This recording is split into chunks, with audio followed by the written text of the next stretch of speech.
कौन सी संस्था से हैं और ये संस्था का मेन कार्य क्या है? नमस्ते जी, मेरा नाम इंद्रदेव है और मैं राष्ट्रीय आर्य क्षत्रिय सभा, आर्य निर्मातृ सभा, आर्य महासंघ आदि जो हमारे संगठन के प्रकल्प हैं उन सब से जुड़ करके, शिक्षित होकर के और आर्य समाज और ऋषि दयानंद के सिद्धांत और वेद के सिद्धांत और ऋषियों के सिद्धांतों को जान करके उनको और सीखते सिखाते हुए आगे हम ये कार्य करते हैं। अपने युवाओं को जागृत करने का, उनमें संस्कार भरने का प्रयास कर रहे हैं। ऋषि दयानंद, आप स्वामी दयानंद सरस्वती जी की बिल्कुल। ठीक है, तो आपने किस तरह का पढ़ाई की है, क्या ट्रेनिंग की है और क्या शिक्षा ली है और कहाँ से? मैंने नॉर्मली ग्रेजुएशन किया था MDU से। अच्छा, कहाँ से बिलोंग करते हैं आप? मैं नुहू मेवात से बिलोंग करता हूँ। मेरा सोना पलवल रोड पे गांव है, किरंज गांव है। और मैंने शिक्षा प्राप्त की थी प्राइमरी तक गांव में ही। उसके बाद में पड़ोसी गांव हाजीपुर से शिक्षा की। फिर उसके बाद मैंने ग्रेजुएशन MDU से गवर्नमेंट कॉलेज से किया। फिर उसके बाद में योग से MA किया मैंने हरिद्वार से, उत्तराखंड संस्कृत विश्वविद्यालय से। और उन्हीं जीवन काल में मैंने इन सब संगठनों से जुड़ना, बाल्यकाल से ही आर्य वीर दल और आर्य समाज के संगठनों में जाना और उनसे ये सब चीज़ें सीखना। दादाजी से यज्ञ आदि सीखना, वो योगी थे, वो 6 घंटे अभ्यास करते थे। तो आपने जो लिया है ये सारा, ये पारिवारिक देन है? ये पारिवारिक भी है और आर्य समाज और अपने जो संगठन हैं उन सब के कारण ये है। तो आप, अगर मैं आपसे पूछ सकता हूँ, तो आप वर्ण कुल से हैं? मैं ब्राह्मण वर्ण को मानता हूँ और ब्राह्मण और क्षत्रिय दोनों ही कार्य मुझे, क्योंकि परिस्थिति ऐसी है कि ब्राह्मण और क्षत्रिय के दोनों ही कार्य करने पड़ रहे हैं। आजकल जो ब्राह्मण हैं वो ब्राह्मण नहीं रहे और क्षत्रिय क्षत्रिय नहीं रहे। तो इसलिए ब्राह्मण ही क्षत्रिय की विद्या भी देता था प्राचीन काल में। तो मैं वो प्रयास कर रहा हूँ कि मैं वो उस तरह का कर सकूँ और जी सकूँ। जी। तो जो आप जिस कुल से हैं, आपने बताया आप ब्राह्मण वर्ण कुल से है और वर्ण मानता हूँ, जाति नहीं मानता। बहुत अच्छा, ठीक है। हाँ, तो इसको लेके आप लोगों को अपने साथ क्या कहकर जोड़ रहे हैं? किस चीज़ की आवश्यकता है? किस चीज़ का संकट है जो मैं सुन पा रहा था आपको, आप ऐसा कुछ कह रहे थे? आज हमारे समाज में हर प्रकार का संकट है। किसी भी विषय को उठा लीजिए, हर चीज़ में प्रदूषण है। हर चीज़ में प्रदूषण है। वायु का लीजिए, जल का लीजिए, आप वातावरण का लीजिए, विचारों का लीजिए, हर प्रकार का आज हमारे समाज में प्रदूषण है। जीवन का लीजिए, व्यक्तिगत चरित्र का लीजिए। तो उन सब चीज़ों को हमारी जो वेद की शिक्षा है, ऋषियों की जो शिक्षा है, वो एक ऐसी शिक्षा जिसमें सारी चीज़ें समाहित हैं। तो आर्य समाज और हमारा संगठन वो सब इन कार्यों को समाहित करते हुए व्यक्ति निर्माण, चरित्र निर्माण से कार्य प्रारंभ करता है, जो संस्कार देने का प्रयास करता है। जो सारे 16 संस्कार हैं वो जीवन में आए, प्रत्येक व्यक्ति उसको अपनाए। राष्ट्रीय स्वयंसेवक संघ के बारे में आपका क्या कहना है, आपके क्या विचार हैं? अभी राष्ट्रीय स्वयंसेवक संघ ने विचार दिया था, उसी का बात दे देता हूँ मैं इसको। राष्ट्रीय स्वयंसेवक संघ में पहले एक शब्द आता था आर्य भूमि, तो उन्होंने प्रयोग करते हिंदू भूमि कर दिया वहाँ पर। तो इससे मैं सहमत नहीं हूँ। जब से उनके अंदर विवेकानंद को जोड़ा गया, जब से गुरु सातवेलकर आए, उससे पूर्व में हेडगेवार जी जो थे वो आर्य समाज के पुरोहित के पुत्र थे, वो भी आर्य समाजी थे। तो प्रतिदिन यज्ञ करते थे। उनमें बहुत सारी, अभी क्या हो गया कि गुड़ गोबर मिक्सिंग करने लगे वो, ये भी ठीक और ये भी ठीक, मिक्सिंग करने लगे। एक और मुसलमानों का विरोध करते हैं, एक और मुसलमानों को तुष्टीकरण करते हैं, कहते हैं कि मुस्लिम रक्षा मंच चलाते हैं। तो मेरा मानना ये है कि इस प्रकार के एक स्पष्ट बात रखो। हमारी ऋषियों की पद्धति ये है कि सबको शिक्षित करो, चाहे कोई मुसलमान है, चाहे कोई हिंदू है, चाहे कोई जैन है, चाहे सिख है। जो जीवन जिसका अच्छा है वो श्रेष्ठ है, वही आर्य है जी।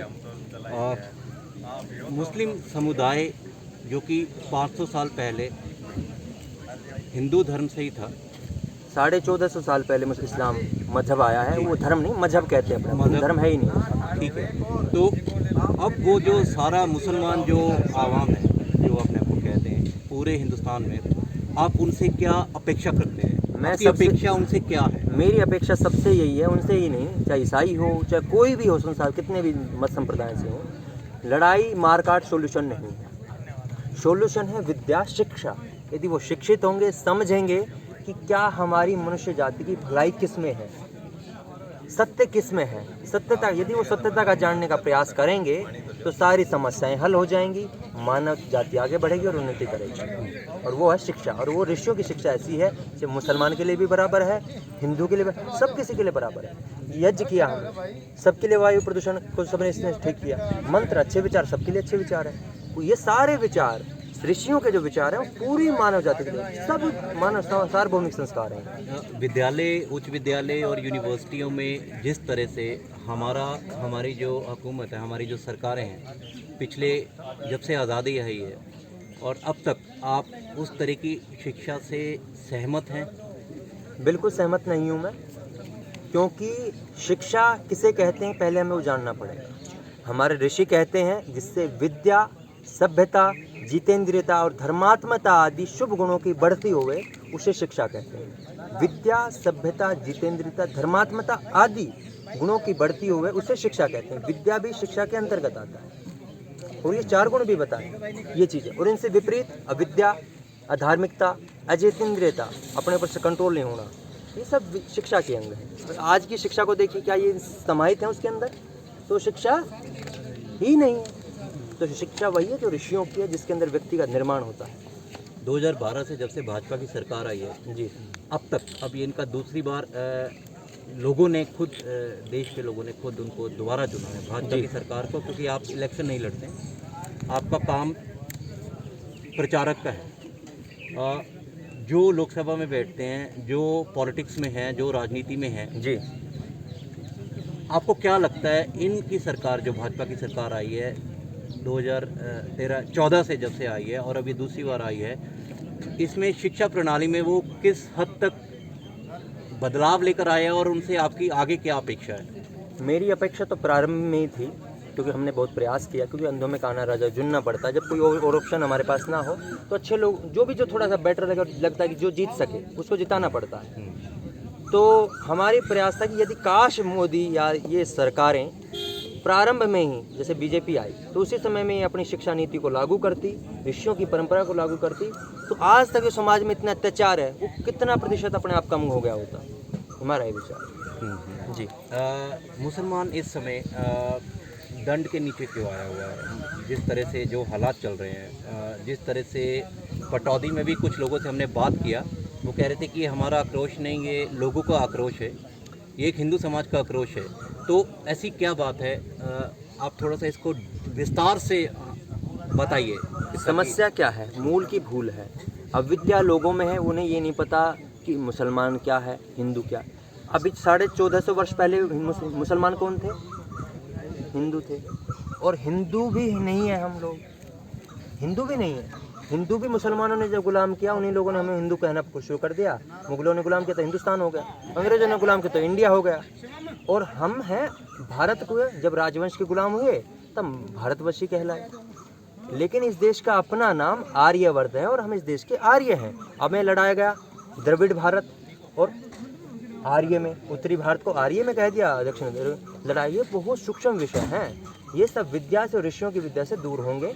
और जो आप कह रहे हैं कि इस्लाम से लड़ाया जा रहा है, ये सब अविद्या कारण है। अब जो मुसलमान हैं, ये जो हैं, ये इनको क्या है? इनको भी यदि सत्य बात बताइए, ये क्या मानेंगे? नहीं।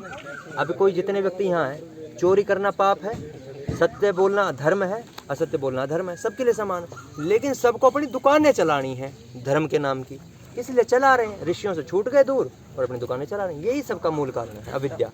आपने कहा कि हम ये जो सब कॉन्टिनेंट है, ये सब आ रहे हैं, हाँ,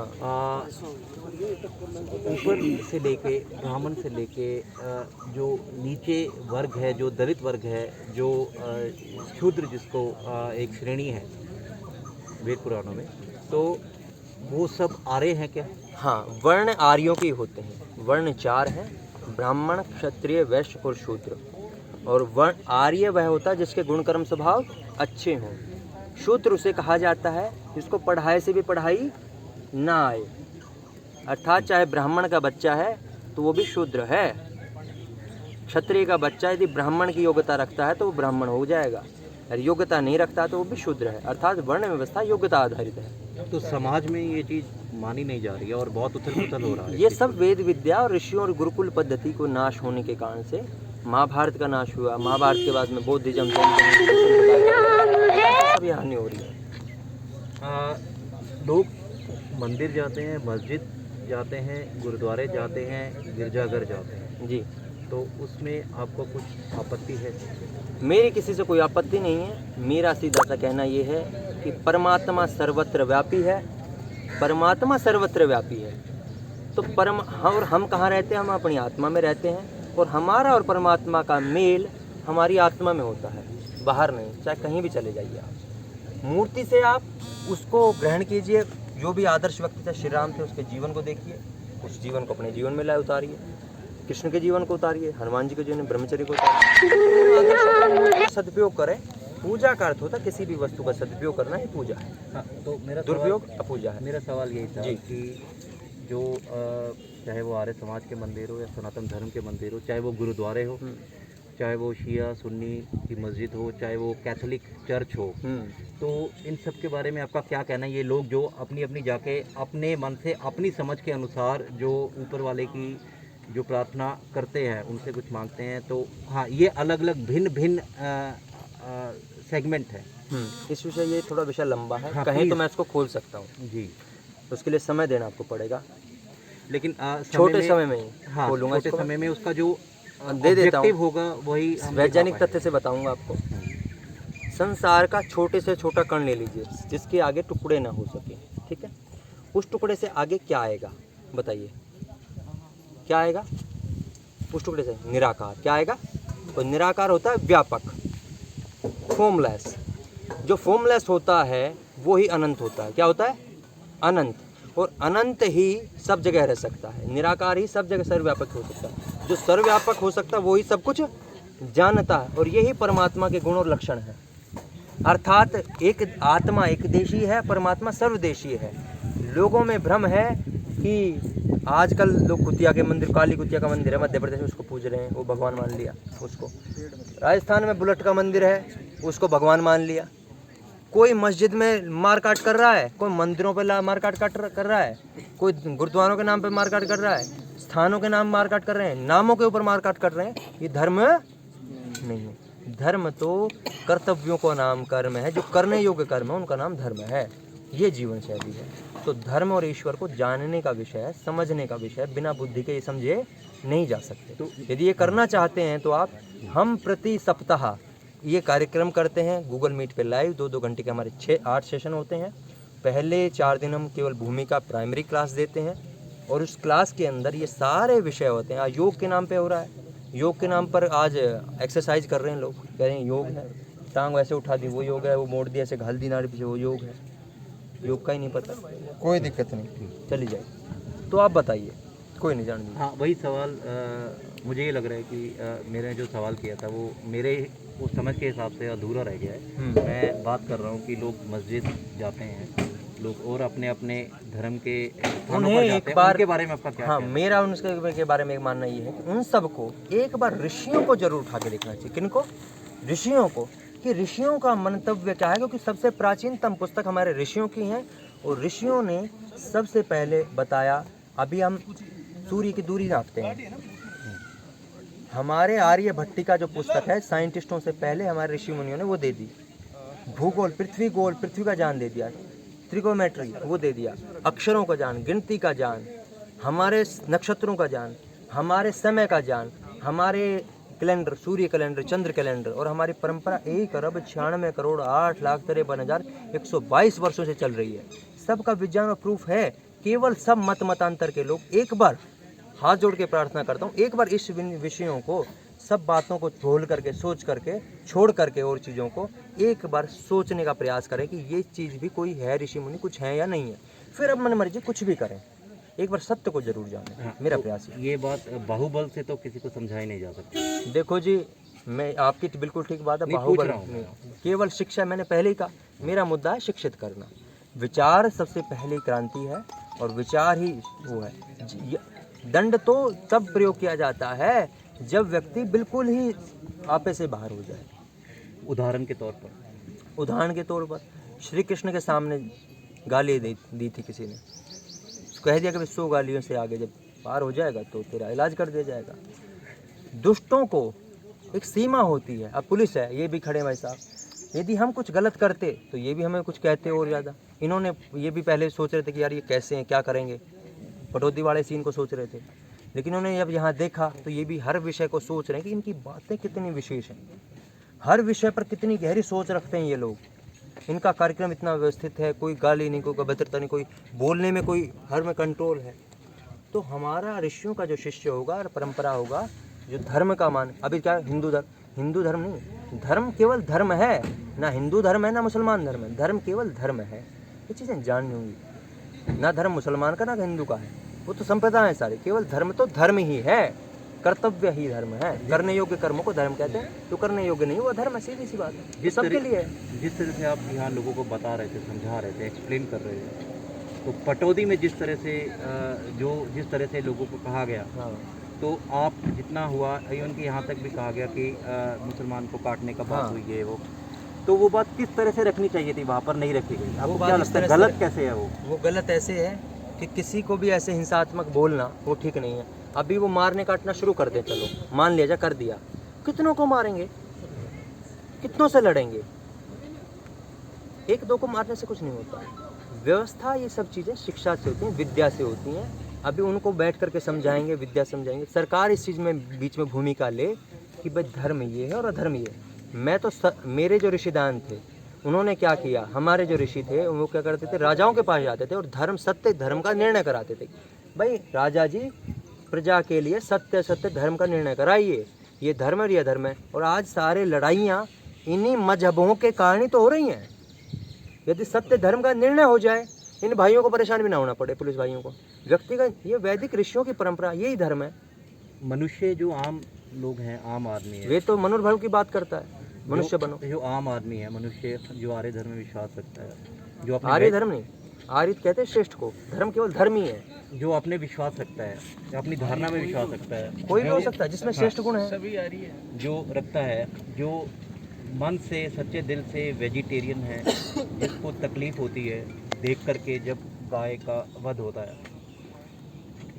आपने अभी कहा कि वॉयलेंस कोई जवाब नहीं है, इसका हाथ उठाना कोई इसका जवाब नहीं है, हमें जो है एक बदलाव लेकर आना है विचारक तौर पे। बिल्कुल। तो जब आम लड़के जब गाय का कार्कस देखते हैं कार में या गाड़ी में, उनके जो इमोशनली जिस तरह से वो चार्ज होते हैं, भावुकता जिस तरह से जागती है, उनके लिए आपका क्या संदेश है? मेरा संदेश ये है कि मूल में जाएं। पहले तो वो गाय आई कहाँ से। आज भी हम देखेंगे तो मुसलमान हिंदुओं से ज़्यादा गाय पालते हैं हमारे समाज में, ठीक है। मैं पूरी चीज़ को खोलूँगा, इन भाइयों ने विषय भी रखा था, ये बात इसमें आ जाएगी। चलो दूसरी चीज़, गाय का बछड़ा कहाँ जाता है जी? गाय बूढ़ी होगी कहाँ जाती है?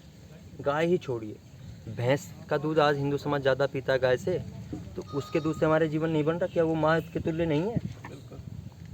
वो भी हमारे लिए, हमारी संस्कृति तो ऐसी है कि प्रत्येक जीव के लिए रक्षा करने वाली, किसी को दुख ना हो। हम तो सांप को भी नहीं मारते। आज कारण क्या हो रहा है कि जंगल हमने कब्जा लिए, पंचायती जगह छोड़ी नहीं। जंगल होते थे पहले प्रत्येक गांव में, पशु अपने जंगल। आज खेत का किसान परेशान हो रहा है, मेरे खेत में घुस गई गाय, घुस गई बछड़ा, घुस गया। गौशालाएं जेल हो रही हैं, एक समय मुश्किल से खाना नहीं मिल पा रहा गायों को। अब गौ रक्षा दल वाले बेचारे रात में करते हैं, वो उनको विद्या है नहीं, बेचारे लगे हुए हैं और तो कुछ है नहीं, लेकिन भाई रात में जाके मित्रों के साथ में काम कर रहे हैं। भाई कम से कम यही कर लें, तो वो सॉल्यूशन है। उन्हें समझना पड़ेगा, सॉल्यूशन है विद्या में। पूरे समाज को जागृत होकर के बड़ी बड़ी वन जंगल पैदा करने होंगे, जिससे वातावरण भी शुद्ध होगा और वो गाय और वो सब जीव उसके अंदर रह पाएंगे। यदि हमारा समाज इकट्ठा और व्यवस्थित हो जाए, वो मुसलमान भाई नहीं कहेंगे भाई हम नहीं करेंगे कुछ भी, अपना आप ही संगठन में बल होता है, वो अपने आप ही सुधर जाएंगे। जो गलत व्यक्ति थोड़े ही हैं, ज़्यादा नहीं है, पर अच्छे लोगों को इकट्ठा होना पड़ेगा, बस इतनी सी बात। जो गौ रक्षा के नाम पे इंसान का वध होता है, आपका उनके लिए क्या संदेश है? देखिए, वो भावनाओं में जोश में कर देते हैं युवक, वो उसको इस बात से कोई मतलब नहीं है, क्योंकि सबका अलग होता है, रोष होता है उस समय में, उनमें विद्या नहीं है, वो कर देते हैं ऐसा। इसके लिए कुछ तो आपका उनके लिए क्या संदेश है? मेरा संदेश यही है कि वो अपने ऋषियों की पद्धति को जाने और अपनी गाय का पालन करें और एक समाज को शिक्षा की ओर बढ़ाने में करें। अभी हम क्या करते हैं, कोई कर रहा है कि मैं गौ की रक्षा करूंगा, कोई मैं कर रहा हूँ लोगों को साफ सफाई करूंगा, कोई कह रहा है कि मैं लोगों को घर में वाटर कूलर लगवाऊंगा, नाली साफ़ करूंगा। हम क्यों ना ऐसा एक काम करें जिससे सारे काम हो जाएं। वो काम है व्यक्ति निर्माण, शिक्षा। यदि व्यक्ति का निर्माण हो गया तो व्यक्ति सारे कार्य अपने आप कर देगा। आपको ना तो गौ रक्षा करनी पड़ेगी, गाय घूमेंगी नहीं, सब घर में पल जाएंगी, जीवों की रक्षा हो जाएगी। व्यक्ति और शिक्षा एक ऐसी चीज़ है, नागरिक अच्छा नागरिक सबसे अच्छी बड़ी चीज़ है। तो जब गाय का वध का पाप होता है उसके बाद जो इंसान उसको लेकर जा रहा होता है उसको सुधरने का मौका मिलने के बजाय उसका भी वध हो जाता है इंसान का। तो इसीलिए ये दोष जाता है राजा को। इसलिए मैंने कहा कि सत्य धर्म का राजा को निर्णय कराना चाहिए। जितने आज धर्म के ठेकेदार बने बैठे हैं ना, नेहरू भी गाय की जीभ खाता था, देश का पहला प्रधानमंत्री जी। तो उनको धर्म का पता ही नहीं है। आज बड़े बड़े मंदिरों में ठेकेदार बैठे हैं, आज मठाधीश बैठे हैं, वेद क्या कहता है उनको पता ही नहीं। तो उन सब शिक्षाओं को हमें जानना पड़ेगा, और उन शिक्षाओं में क्या है, सब सॉल्यूशन हमारे वेद की विद्या में है। तो राजा को ये करना चाहिए, वेद विद्या को शिक्षा में लागू करना चाहिए, जो सब मानव जाति के लिए बराबर, चाहे हिंदू हो चाहे मुसलमान हो चाहे सिख हो, कोई भी हो। सिखिज्म में भी वेद का कितनी बार जिक्र आया गुरु ग्रंथवाणी में, और मुसलमान भी वेद का विरोध नहीं करते। अब भाषा के नाम पे देश के टुकड़े हैं भाई, हम संस्कृत हिंदी नहीं बोलेंगे दक्षिण भारत वाले, लेकिन संस्कृत पे पूरे देश का किसी का कोई विरोध नहीं है।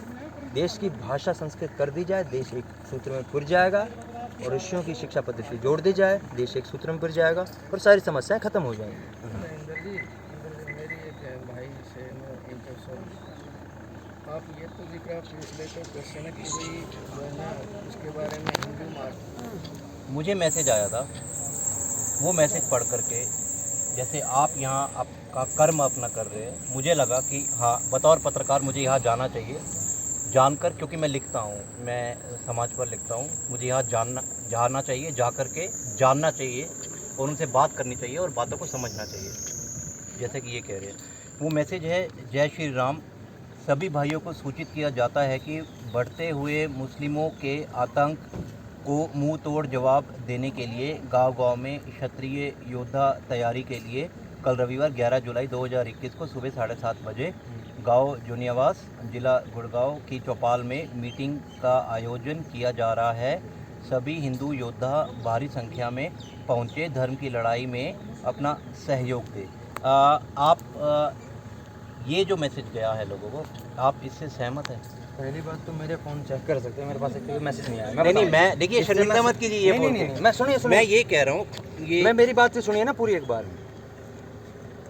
इस विषय में हमने इस तरह से कोई नहीं कहा। संकट हमने कहा कि सबसे बड़ी समस्या हम खुद ही है। मैंने कहा कि गाय की रक्षा हम खुद कर सकते हैं, ना कि किसी और को दुख दे करके।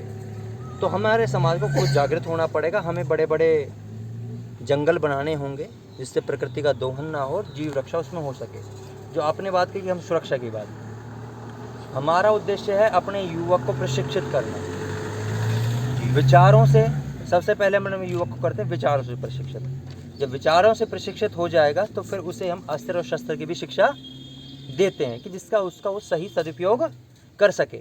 अभी वहाँ पटौदी था, मेरे को बोलने का समय मिला तो मैंने क्या किया, मैंने वहाँ नंबर ही दिया अपना, क्योंकि मैं जब बोलूँगा तो वहाँ बोलने का समय नहीं और मेरी टांग खींच ली जाएगी। जयदीप जी वहाँ बोले, उनकी टांग खींच ली गई। उन्होंने सही बात कही कि भाई हाँ, आज हम जातियों में बटे पड़े हैं। आज हमारी जाट कोई हिंदू अहीर की लड़की जाट को कर ले तो हम आपस में टूट जाते हैं, आपस में लड़ने लगते हैं। तो उन्होंने कहा कि मुसलमान समस्या नहीं है, समस्या है उस समस्या को समझने का समाधान करो, मिल करके बैठ करके। अभी ये कह रहे हैं मुसलमान हिंदू धर्म, उन्होंने कहा कि जो ईसाई नहीं, कोई बौद्ध नहीं, कोई जैन नहीं, वो हिंदू। हिंदू का कोई धर्म ग्रंथ नहीं, कोई बेस नहीं। उन्होंने कहा कि चीज़ को समझो, हम हिंदू भी नहीं हैं, ये जड़ ही हिंदू है, जड़ ही मुसलमान है, ये शब्द ही जड़ है हमारी। हमारा धर्म को धर्म ही कहते हैं, कोई कुछ नहीं है। सनातन क्या है, जो सदा से, सनातन धर्म नहीं होता।